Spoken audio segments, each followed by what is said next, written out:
ଭାରସାମ୍ୟ ହରାଇ କାର ଦୁର୍ଘଟଣା 2 ଗୁରୁତର। ଦ୍ରୁତ ଗତି ମହାବିପଦ।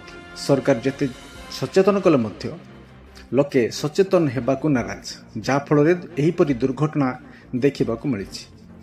ଦ୍ରୁତ ଗତିରେ ଆସି 2 ଜଣଙ୍କୁ ଧକ୍କା ଦେବା ପରେ ରାସ୍ତା କଡ଼ରେ ଥିବା ପରିବା ଦୋକାନ ଓ ଚାହା ଦୋକାନ ଉପରେ ଚଢ଼ିଗଲା ୱାଗନର କାର। ଘଟଣା ଘଟିଛି କନ୍ଧମାଳ ଜିଲ୍ଲା ବାଲିଗୁଡ଼ା ସହରର 59 ନମ୍ବର ଜାତୀୟ ରାଜପଥ ପୂର୍ତ୍ତ ବିଭାଗ କାର୍ଯ୍ୟାଳୟ ଛକରେ।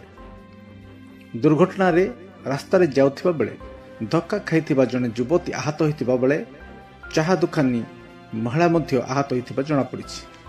ସେପଟେ ଅଳ୍ପକେ ଭର୍ତ୍ତି ଯାଇଛନ୍ତି ପରିବା ଦୋକାନୀ ମହିଳା।